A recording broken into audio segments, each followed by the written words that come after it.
Welcome to Our Girl Relationships. We talk about the problems people face in their day to day lives.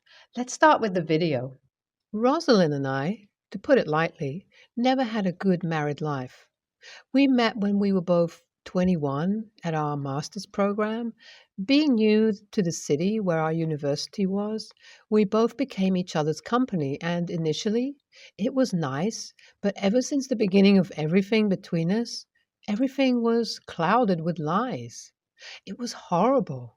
Sometimes I still find myself sitting and thinking about this situation even after it happened so long ago, and I can't help but question myself that with so many lies, was our relationship even true?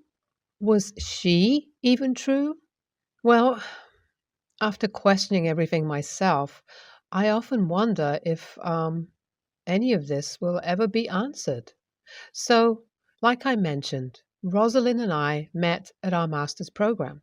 We gave each other company, and one thing led to another. Being two single individuals in their early 20s, we both found ourselves being attracted to each other. Nothing wrong with that, right?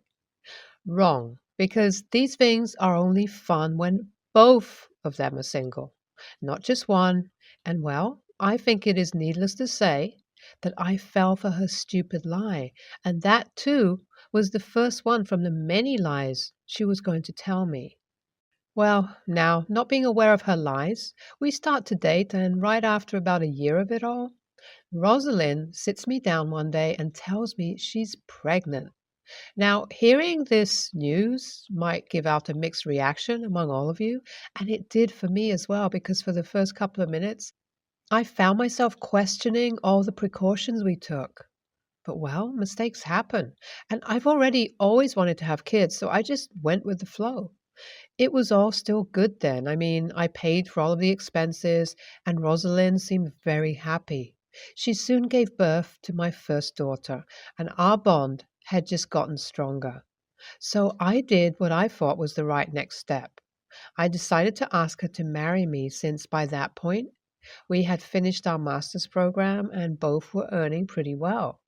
She accepted my proposal and we had our wedding. Right after our wedding, I mean, it was about a year after she had given birth to my daughter, Rosalind fell pregnant again. And this time I had absolutely no suspicions because, of course, we're married. We've been missing protection once in a while, and who else would knock her up? Well, once again, I take full responsibility for her pregnancy only to find out about all her disgusting lies later down the line. And not just the lies, because that is sort of the least of my concerns here.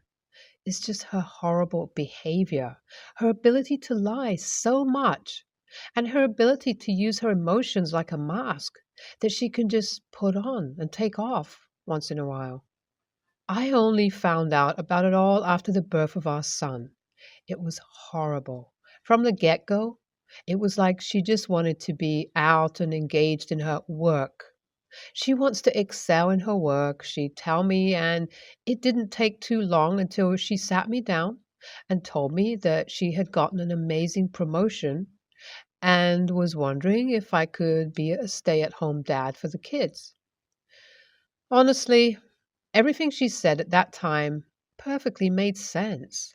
She was earning triple what I was, but who knew? This was all part of a horrible trap she made because within a year of me being fed up with her never being home and never giving me enough money for the kids, I sat down and handed the divorce papers.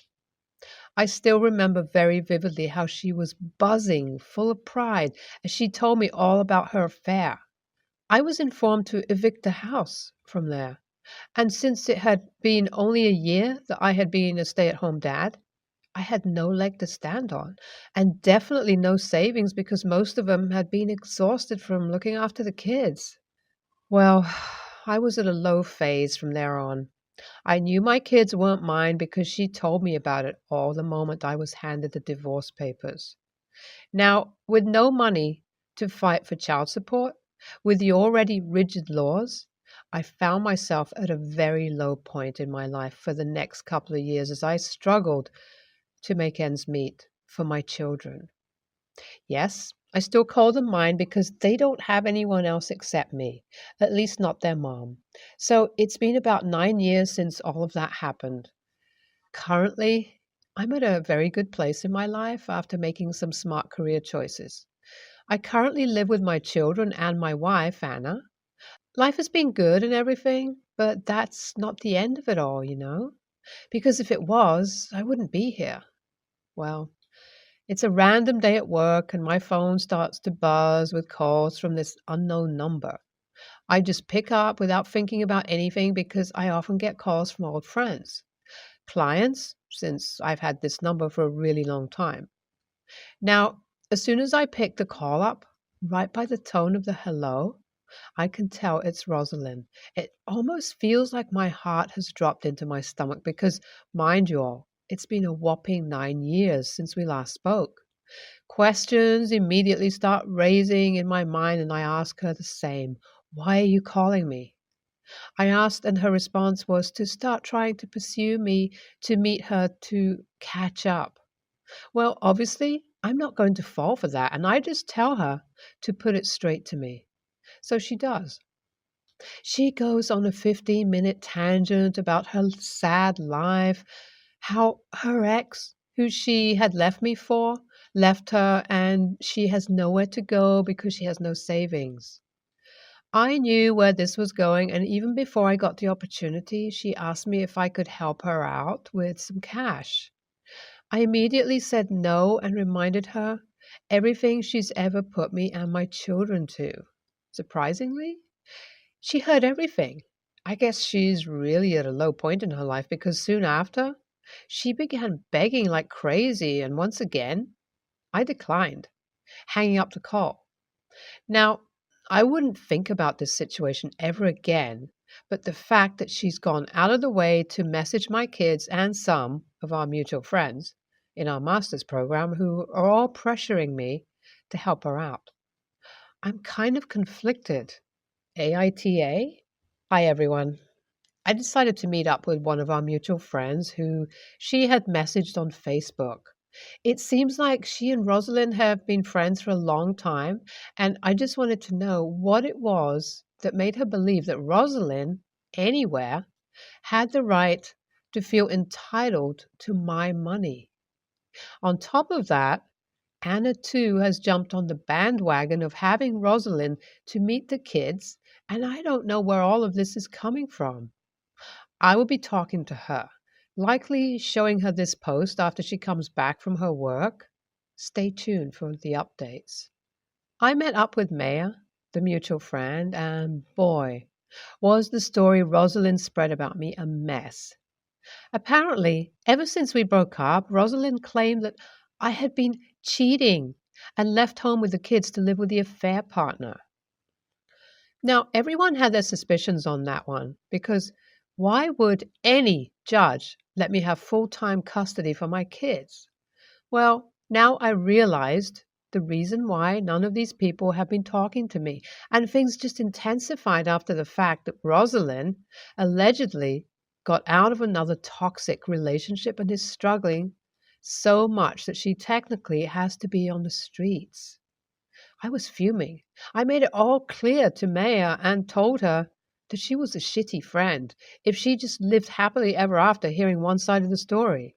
She apologized to me profusely, telling me that she'll make sure that this story goes to everyone, and I told her that after everything, Rosalind and all of them could do anything they wanted before leaving. I knew my response was heated, but I just couldn't handle it all. Well, then I spoke to Anna, who was completely understanding throughout it all.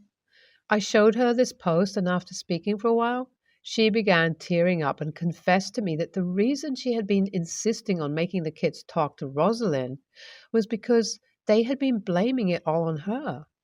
I felt horrible, both for Anna and my kids, because I know for a fact that Anna has been nothing but an amazing maternal figure to the kids, and the kids love her dearly, too. I just knew it was time for a firm family discussion.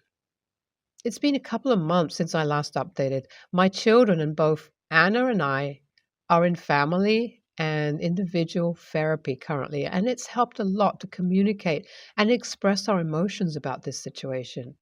Rosalind truly impacted our family, especially my children, by trying to manipulate them, by promising them to get back in their life if they convinced me to help her. This was a heartbreaking discovery, but the therapy sessions helped all four of us understand that all we want from each other is boundaryless love, and we're currently working on it. As for my friends back from Masters, they all apologized to me profusely after finding out about the entire situation, and it seems like they have cut off Rosalind from their friend circle.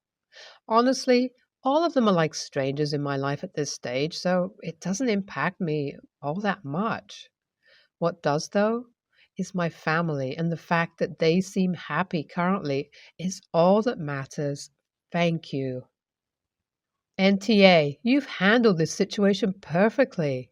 Now, make sure to block Rosalind everywhere so she never returns in your life like a storm. And even if she does, I hope you and your family will be able to stand against it like a wall of bricks. NTA, good on you for handling this situation well. Make sure to keep your friends from Masters at a hand's distance. My brother, Ron, is dating a single mom, Sheila. They've been together a year or so. Her daughter, Gigi, is 8 or 9, I think. I'm not the biggest fan of Sheila or Gigi. Sheila is argumentative and acts like she's the most intelligent person in the room, even when she's wrong the majority of the time. I try to be nice for my brother, but they're not people I go out of my way to interact with. Gigi always finds a way to have the attention be on her. I have a 12-year-old daughter, so I know sometimes they like to do plays or sing a song, but with Gigi, it's every time. I don't blame her. It's her mom that suggests it. Over the weekend, we went by my parents to celebrate my dad's birthday. My wife, daughter, two brothers, sister-in-law, nephews, and Sheila and Gigi. We had dinner, and when we were having cake, my dad asked my nephew how he was liking playing guitar so far since he started lessons recently. He said he did. Then Sheila said, Gigi has been learning to play the recorder. She can play for all of you later. So after dinner, we were all, except daughter and nephews because they were playing a game, summoned to the living room. Gigi started trying to play Three Blind Mice, then switched to Mary Had a Little Lamb, then started over, then went back to Three Blind Mice, then tried playing Twinkle, Twinkle, Little Star. This went on for 15 to 20 minutes. Start, stop, restart, switch, then her stopping to talk for a while. I felt like I was going to be there forever. I excused myself to go check on the kids. Then I stayed downstairs with them. My wife found me a while later and asked if I was hiding. I said something like that. Later, I was outside having a cigarette, and Ron came out and confronted me. He asked why I left when Gigi was trying to do a concert for us. I said I went to check on the kids and got distracted down there. He said, BS. You couldn't sit for 10 minutes and listen to a little girl play a song. I said, more like 20 minutes, and she wasn't playing. If she's going to do a performance, she should learn to play the song first. Sheila shouldn't put her on the spot like that if she's not ready. But I'm not going to sit and listen to someone stop and start over and over. He said, she's a kid, and I need to grow up instead of acting like an inconsiderate ass, and went inside. We've never made the whole family sit and watch, listen to my daughter play, or sing whatever, and neither has my other brother with my nephews. It's annoying that this happens at every get-together. Christmas, Thanksgiving, birthdays. It's a poem or a song or a story or something. I talked to my wife later that night, and she said it was rude for me to just leave. She understood that Sheila and Gigi annoy me, but I need to learn to suck it up. AITA for leaving instead of sitting and listening to her concert? NTA, even if the kid had been performance ready, it's unfair to hold all the adults hostage for more than 5 to 10 minutes of that stuff. Gigi's mom is using the kid like she's a performing monkey. Ugh. And poor Gigi is going to grow up thinking people want her to perform for them. And at some point, she's going to get a really ugly reality check.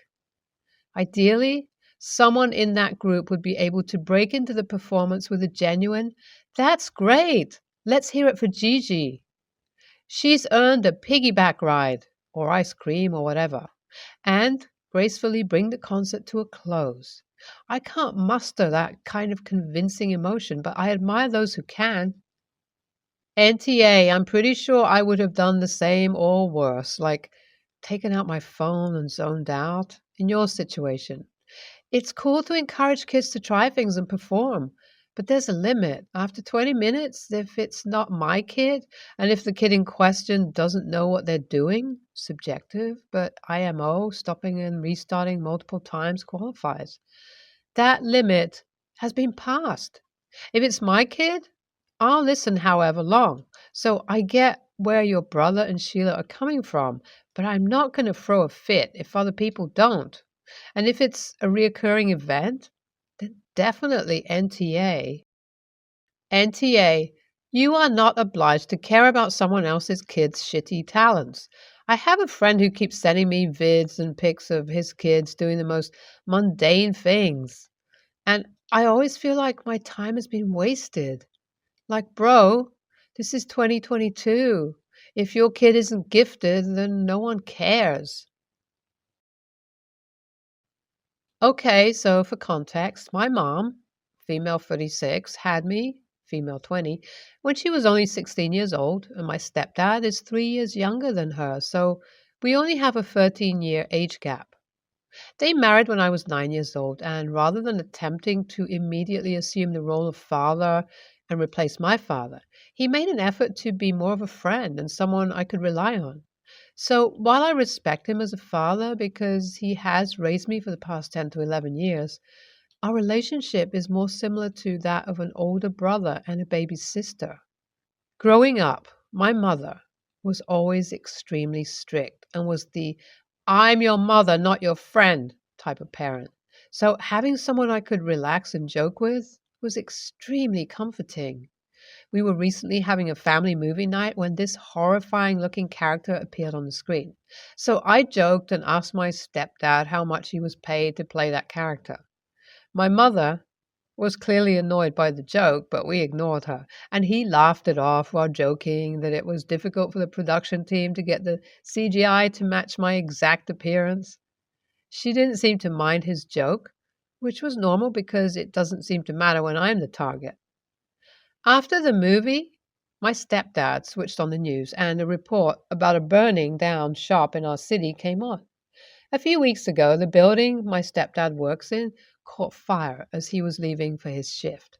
A few days later, my stepdad was called to work for fire watch, and while en route, he was in an accident. We jokingly said that the cosmos was trying to tell him not to go to work, and he ended up quitting. So when I saw the news that evening, I giggled to myself and asked my stepdad if he applied for employment there. This was poking fun at him for having bad luck.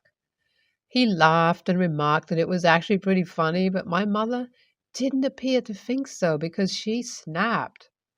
She then burst into a fit about what a terrible person and daughter I am, and how horrified she was that I could treat my father so disrespectfully.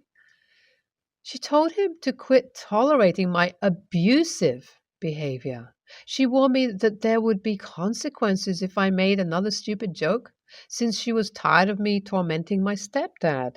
I lost my temper and yelled back that she was to blame for not wanting to connect with me in any other way than as a parent. I told her that she was obviously jealous and projecting because she couldn't have that relationship with her parents.